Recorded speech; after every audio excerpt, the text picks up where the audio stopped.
Basil, is very particular.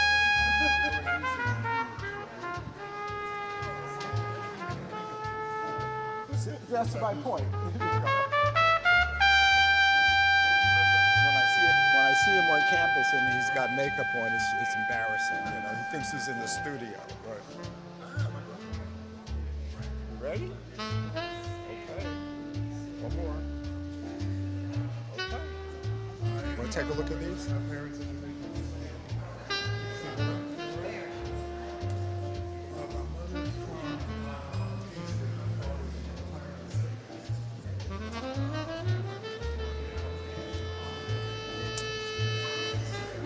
So you're going to do remote teaching?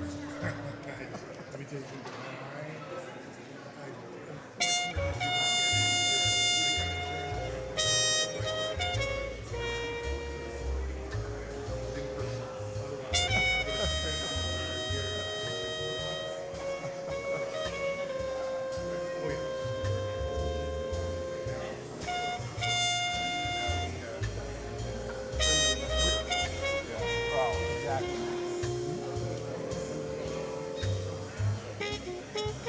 Yeah, so surprised they won't.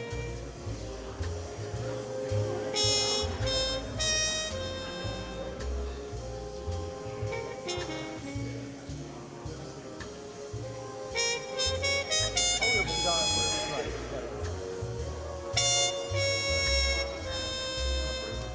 Oh my God.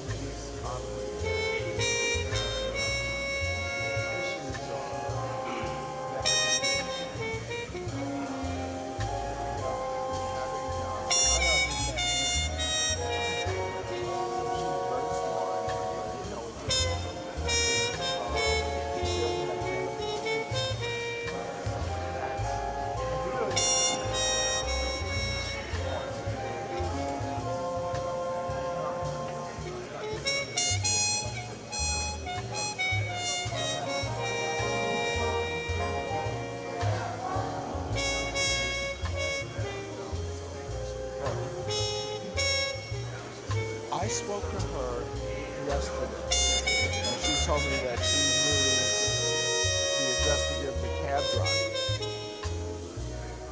So she was going to get here via cab. So not Uber, but via cab. So I don't know whether she's having trouble getting a cab.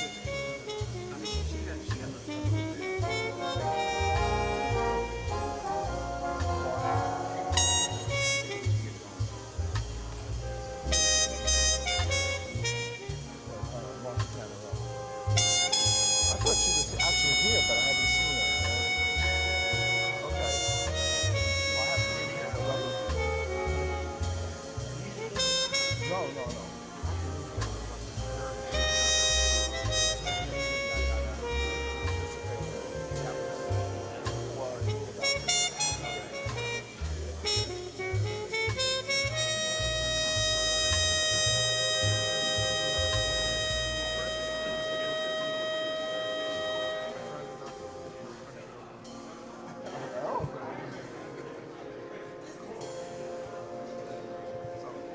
My granddaughter's birthday was last Friday, so a week before yours, and like you, hers is supposed to be Christmas and New Year's is like it's hard for us to celebrate.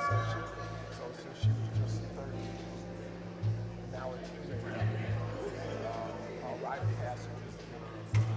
So well, she here's Marshall.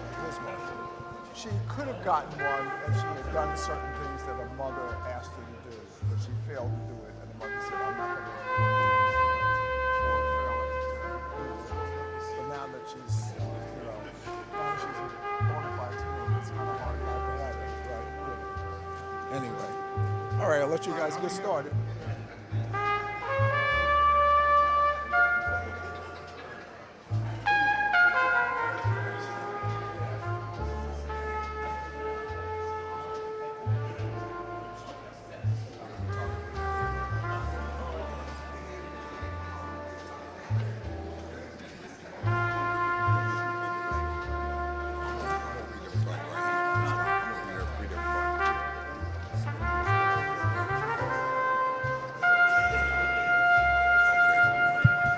going to do it from the top. Good morning, everyone. Good morning. We welcome one and all to this very special occasion. I think we're live streamed now, so we want to welcome all who are our virtual audience as well to this most special day.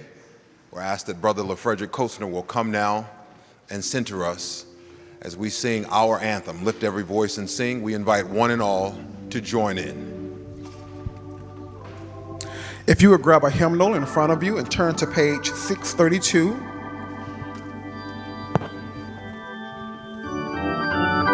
And let's all stand and sing together.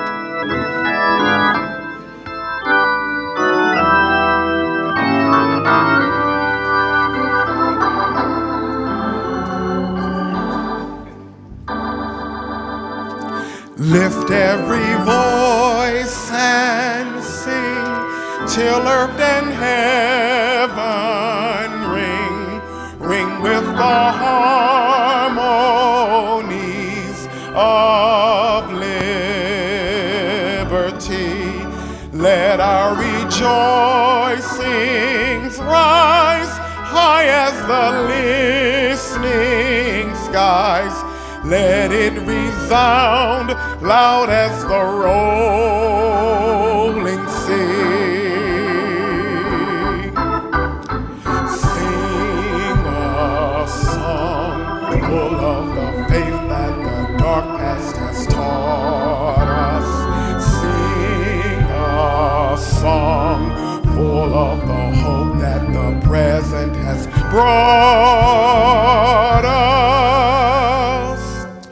Facing the rising sun of our new day begun, let us march on till victory is won. Verse 2, stony the road we trod, bitter the chastening rod, felt in the days when hope unborn had died, yet with a steady beat have not our weary feet come to the place for which our people sighed.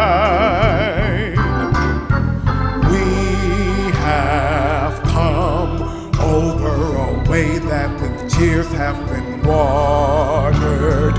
We have come treading the path through the blood of the slaughtered,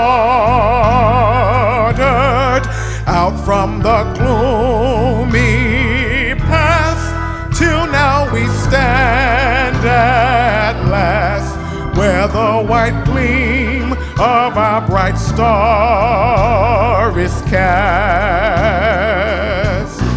God of our weary years, God of our silent tears, thou who hast brought us thus far on the way, thou who hast by thy might led us into the light, keep us forever in the path we pray. Lest our feet stray from the places, our God, where we met thee, lest our hearts drunk with the wine of the world we forget thee, shadowed beneath thy hand. May we forever stand true to our God, true to our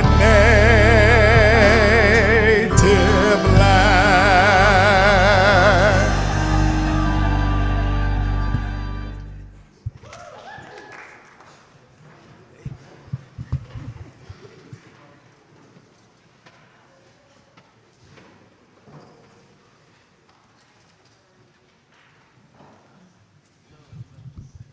Sisters and brothers all in struggle and in human dignity, I greet you with peace.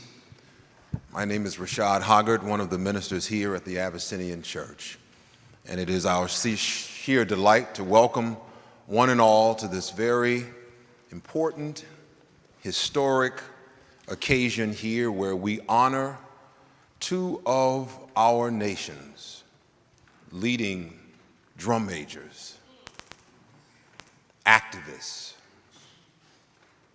religious practitioners who used all that they have to serve the present age, their age. Dr. Martin Luther King Jr., who we celebrate this next week, will be his 95th birthday. And of course, our beloved Dr. Calvin Otis Butts III. We're grateful for all of you who have come. We thank Brother Ron West and also the City University of New York for partnering with us in this very important effort. I'm going to get out of the way so you will be inspired and empowered by the distinguished speakers who will bring forth words not only of inspiration, but challenge us to live out the teachings of Dr. Butts and Dr. King, both undergirded through their understanding of the teachings of Jesus Christ. So we welcome you one and all, and we know that you will find today's program uplifting. Thank you for joining us.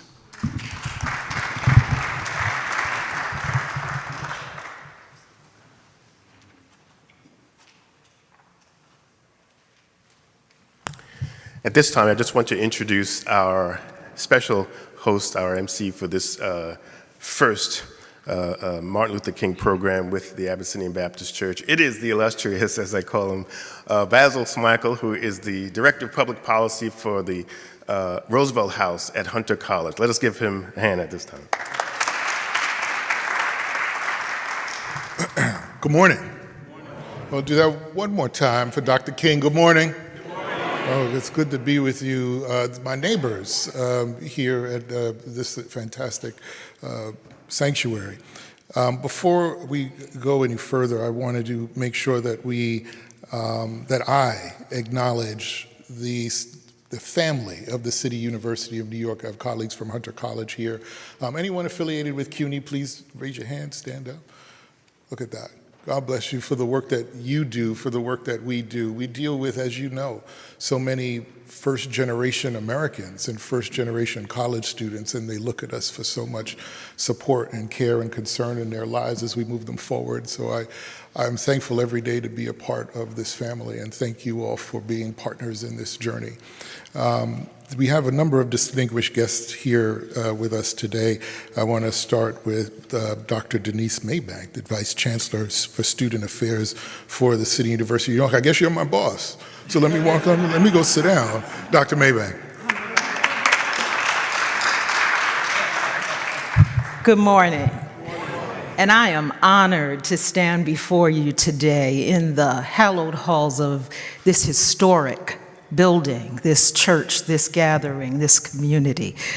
I am a child of, a daughter of, a person of Harlem. I grew up in Esplanade Gardens, okay? And so Abyssinian is a part of my experience.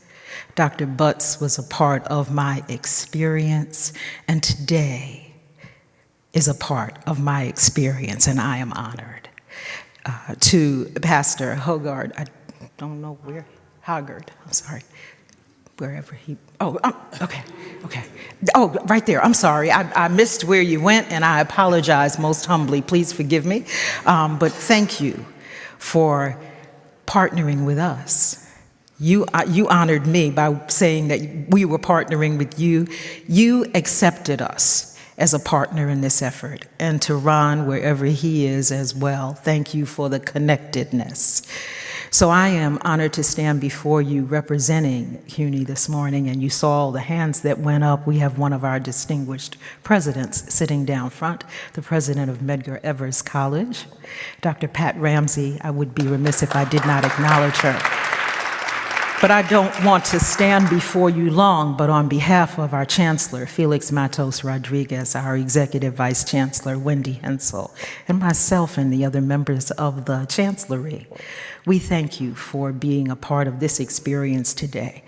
The Black Male Initiative is so much to CUNY, and Dr. Quash has taken us to new levels and to new heights, and I thank him for his leadership, for his inspiration, and for his heart for the work that gets done. For the directors that are in the room, thank you for the work that you do to be certain that our students can make a difference and that they get to live out their destiny, because that is what this is about. And so as I stand before you honoring Dr. King today, I asked you to hearken back to a February 4th speech. I'm sorry, it was actually at Ebenezer, so it was a message that he delivered that became known as his eulogy, when he talked about the drum major instinct. And it was the fact that, yes, we know from many Black colleges and universities around this country what a drum major does. I don't care where they do it anywhere else. They do it best at historically Black institutions. And you can't miss it when it's done right and they bend back and they do all of the things they do. You know what a drum major looks like. You know what it does. You know the attention that it garners. But the reality in the speech, in the message and in the speech that he gave is the fact that we don't need to be remembered for those things. When Dr. King said he didn't need to be remembered for a Nobel Prize, didn't need to be remembered for standing before kings and queens, but wanted to be remembered as a servant. And when they called his name, wanted us to be able to say that he helped somebody on the way. And that is what the Black Male Initiative is about.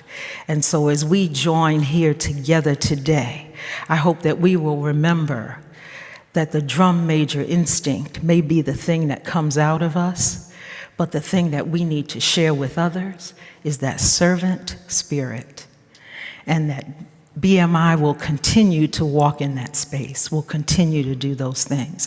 So on behalf of all of us from CUNY, thank you for being with us today, and thank you for remembering the spirit of the servant.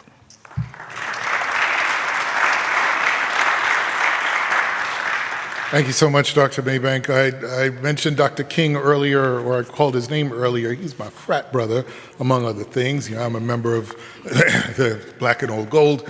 And in terms of the Black Male Initiative, I always like the fact and love the fact that as Black men, sometimes we chide each other, but we always come together and support. And I mentioned Dr. King, but Reverend Butts used to do that with me quite often as a member of Kappa Alpha Psi. He always said I made the wrong decision. He has said that on occasion. And I'm also an Anglican, Church of England. So whenever I'd come to church, he would call me out. He said, Basil, I keep telling you to come over.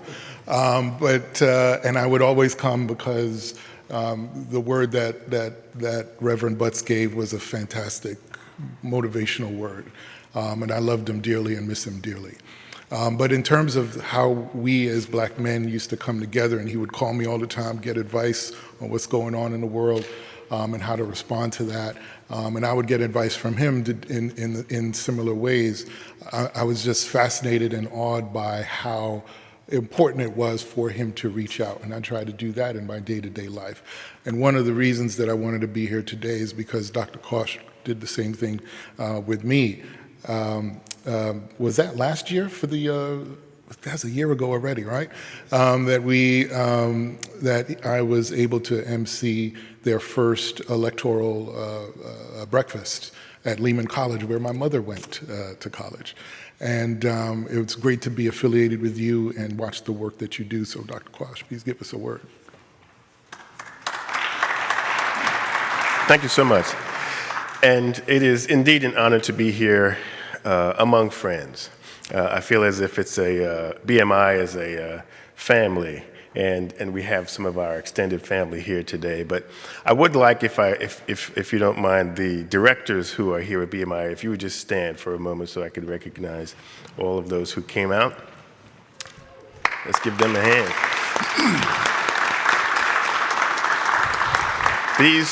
These are those campus program directors from all over New York City who represent the almost 7,000 students within the BMI program. And my good friend Dallas Liebell reminded me today, 2024, BMI is 20 years old. And so we celebrate our 20th year today. And so we are very, very grateful, but it is really an honor and a privilege, as I mentioned. I want to, however, take no credit for today because today's efforts are solely on the back of my good friend Ron West over there, who did an amazing job. Ron confessed to me, he says, this is stressing me out.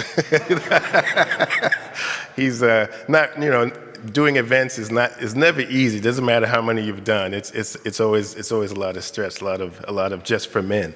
But but it is something. You don't know about that, man. But it is. I'm playing. That's my good friend. But it is something that it is worthwhile coming together to really celebrate this day. And I really wanted to when Ron and I talked about this, I said, we really have to have a couple of people who I think will kind of encapsulate the entire moment. My good friend, Dr. Ron Daniels, who you will hear from in a little bit, but he to me, is one of the most incredible still civil rights leaders that we have living today and still doing some amazing work. And his part of his bio is in the program, but he's really someone that has been continuing to carry the flag. So please, if you have not been connected with the Institute of the Black World 21st Century, please do so, because they put on some amazing events nationally. And then also our good friend Basil Smyko, who's family really to me like now. But we're celebrating today with you and with all who have gathered, because we feel as if at the university, I attended last year with one of our assistants an event at Queens College. It was with Samara Joy. It was really nice, beautiful Black History, Martin Luther King event. But I said, centrally, we don't really do anything. So I decided to put this together, and we hope that you really take something away and understand the importance of today. We have some individuals on the program, like Dr. Cantarella, the daughter of Whitney Young. These are some amazing historians who are here who are going to tell us about the importance of not only what's happening on Monday, but the rest of our lives, the rest of this year, 20 years of BMI. And there's very few programs that can really say, because we are an initiative that started out as a result of some of the work that Councilman Charles Barron did and Edison Jackson and Medgar Evers College. And those are the ones who started the program, and we need to remember that. Without Councilman Barron, without Edison Jackson, there'd be no BMI. There would be no program. It's nothing that the CUNY has done, but it's because of the work of those individuals. Also want to recognize the president of Empire State College as well. I thank you so much for coming out today. So please sit back, relax, and enjoy this program, but also use this as an opportunity to become engaged, connected, and involved. Thank you so very much. Thanks, Dr. Quash. The next individual I want to mention and raise and bring forward, every time you see him, he'll say, "Hey, neighbor." He doesn't represent you, but he'll say, "Hey, neighbor." And we've run into each other in the community countless times over the years, over the decades. And I would tell you, Member Al Taylor is one of those young men. Can I still call you a young man? Yeah. One of those young men who you will see in the community walking the streets of the neighborhood, like old school, right? In and out of every shop, in and out of every restaurant, talking to anyone that he sees and making sure that all voices are heard. So it is a pleasure to see you here today, this morning, my neighbor, Assemblymember Al Taylor. He left out the fact that I am a reverend. Somebody say praise the Lord this morning. Oh, come on, that was bootleg. Praise the Lord this morning because he's done exceedingly more than we could ever imagine or hope for. If it had not been for the Lord on our side, where would we be? I know we look good this morning, but come on. So I'm excited to be here. I am a CUNY grad, Lehman College. I am a first-generation college grad. I came home from the military after dropping out. I think it's important. I just want to share this because I want to, and thank you, Dr. Quash. Thank you, neighbor, Dr. Daniels, pastor. Like, there's so many influential people here, and that's great. But in the space that you're at when you're walking and you're moving, your nieces, your nephews, your neighbors, your grandkids, that child on the corner, we have to impact them like never before. It is so important. 50-something years later, after I Have a Dream speech, not much has changed. Not much has changed. We may have gotten a few more that moved out to the burbs, a couple of more dollars, but the issues and the concerns are greater now than they were then. We're equal or more incarcerated than we were then, but not much difference.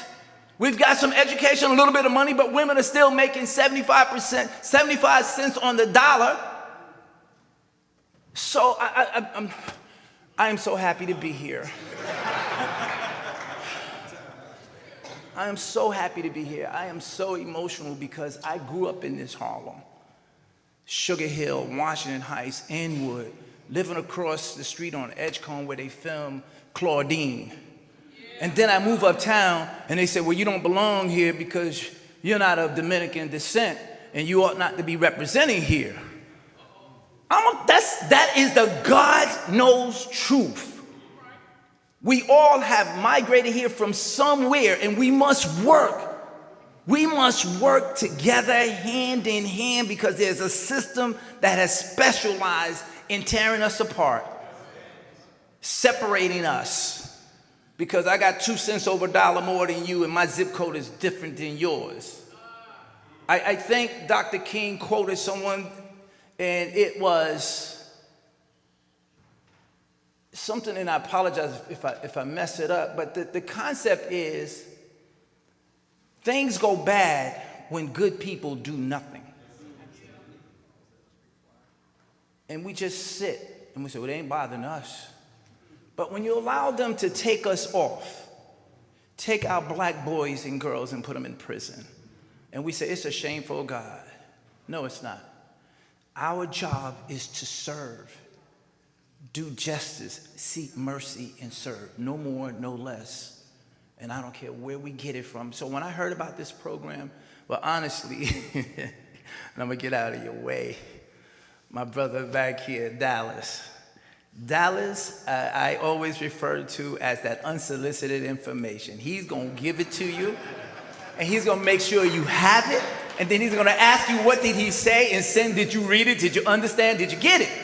It's not a passing thing. So I honor that today, brother, for like probably 25 years or so.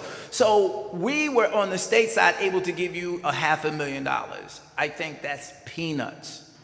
We give so much money away, but literally we're fighting for every dollar that goes into the black diaspora. We're fighting for it. For housing, we're fighting for it. For representation in court. Literally, we're fighting and doing this two-step sometimes with our spectacular governor. I just want us to stay woke. I want us to stay woke. It's relevant. And I would suspect that we've come a long way, but we've yet gone nowhere. And we're doing a lot of stuff, and we're distracted sometimes because of social media and all these other things. Remember the party line when you call on the phone that people can hear your conversation? I got any people that ever had to go to an outhouse? Because, you know, anybody ever use an outhouse? Anybody know what an outhouse is? See, I knew I was in a high-polluting place, Rev. But, so as a kid, my uncle had an outhouse. And you knew where it was in the summertime. That's it. But don't forget, don't be embarrassed, don't be ashamed to tell the story. There's a people group, and I'll get out of your way. They never stop telling the story. They make you learn the story. They are the epitomes of Mr. Dallas. They do not let you go without understanding the story. We don't want to tell it. Our kids are wearing $300, $500 wardrobe. the education system is so bad that they're graduating and cannot perform proficiently, and then we send them to college, and you have to figure out how to do what with them, and then we have to put more money back in it. So I just say the BMI program is spot on time. Anything that I can do, Dr. Maybank, y'all let me know. And I'm not giving you conversation.